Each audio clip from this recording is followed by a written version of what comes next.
8월 3일 말씀 묵상하겠습니다. 오늘 말씀은 이사야 18장 1절에서 7절까지의 말씀입니다. 18장 1절입니다. 슬프다. 구스의 강 건너편 날개치는 소리나는 땅이여. 오늘 말씀은 구스를 향한 하나님의 심판의 메시지가 선포되어지고 있습니다. 당시에 아수르 민족이 많은 나라를 침략하고 정복하면서 남진하고 있었습니다. 그러자 남유다는 강대국이었던 구스와 연합해서 지금 반아수르 정책을 펼치고자 했습니다.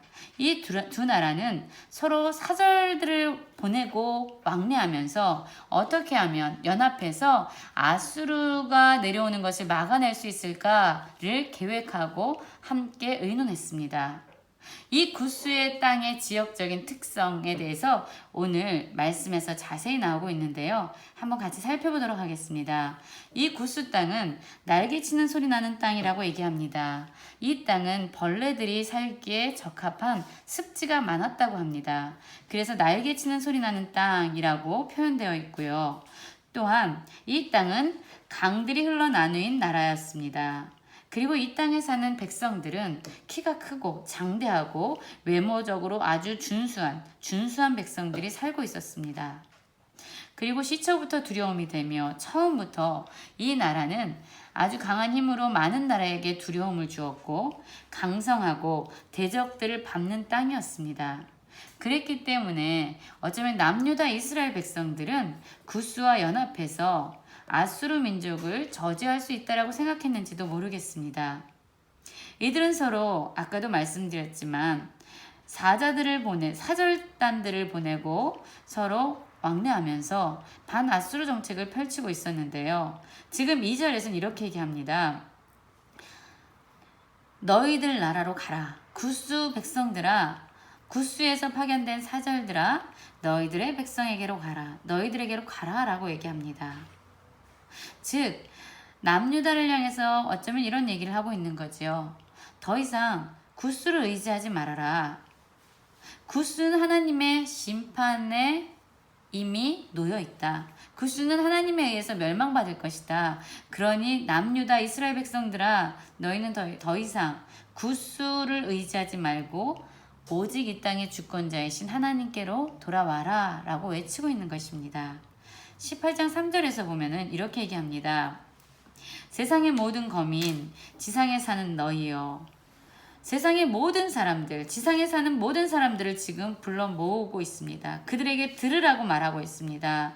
무엇을 들어야 될까요? 산들 위에 기치를 세우거든 너희는 보고 나팔을 불거든 너희는 들으라 이렇게 얘기합니다. 보고 들으라 라고 얘기합니다.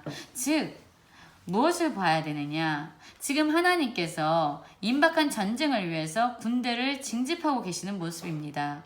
산 위에 기치를 세웠고 나팔을 불면서 지금 임박한 전쟁이 시작될 것이다 라고 경고하고 있습니다.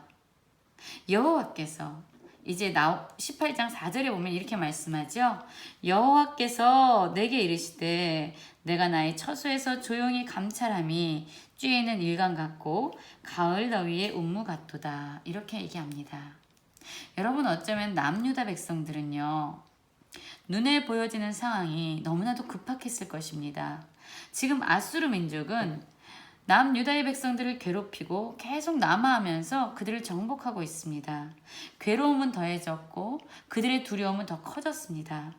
마치 하나님이 살아계시지 않는 것처럼 하나님이 그들의 어려움에 무관심하신 것처럼 아무 일도 하지 않는 것처럼 그런 마음을 가지고 있었을 수도 있습니다.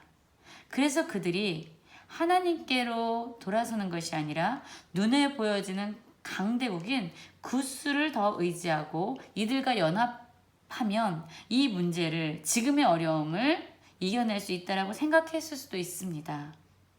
그러나 하나님께서 18장 4절에서 보면 분명히 얘기합니다. 여호와께서 무엇을 얘기합니까? 나는 너희들의 어려움과 너희들의 고난에 무관심한 것이 아니다. 나는 지금 나의 처소에서 조용히 감찰하고 있다. 너희들이 지금 어떤 상황에 있는지, 그리고 그것을 극복하기 위해서 어떤 계획을 세우고 있는지 나는 모든 것을 조용히 감찰하고 있다라고 얘기합니다.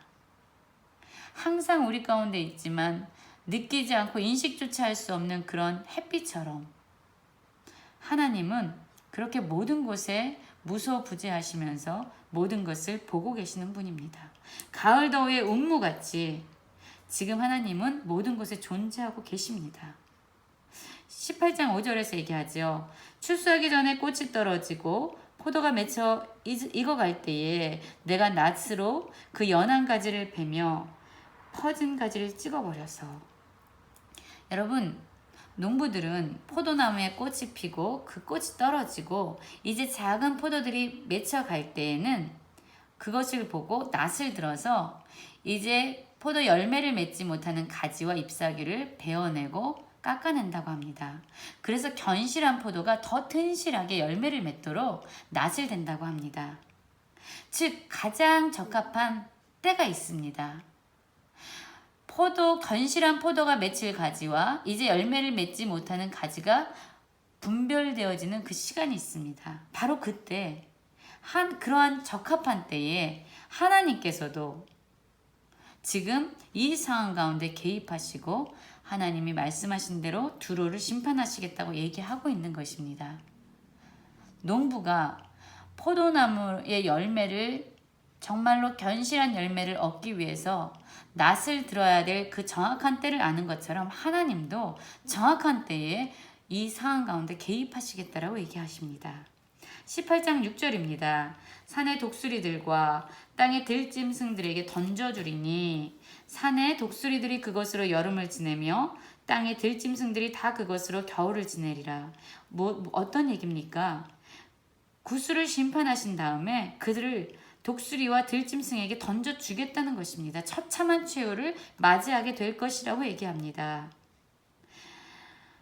그때에 어느 때입니까? 하나님의 심판이 철저하게 구수를 향한 하나님의 징계가 내려진 때에 어떠한 일이 일어납니까? 강들이 흘러나누인 나라.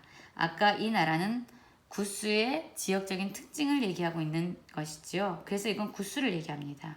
장대하고 준수한 백성, 즉 구스에 살고 있는 사람들의 외형적인 특성이라고 얘기했습니다.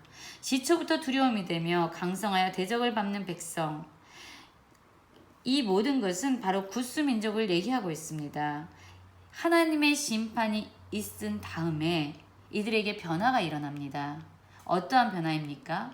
남유다와 연합해서 반아수르 정책을 폈던 이들이 이제는 하나님의 징계와 진정한 세상의 주관자가 되시고 세상의 심판자가 되신 하나님의 그러한 심판을 받은 이후에 완전히 돌이켜서 만군의 여호와께 드릴 예물을 가지고 만군의 여호와 이름을 주신 곳 시온산에 이른다. 즉 하나님을 예배하는 자들로 변화될 것이다 라고 말씀하고 있는 것입니다.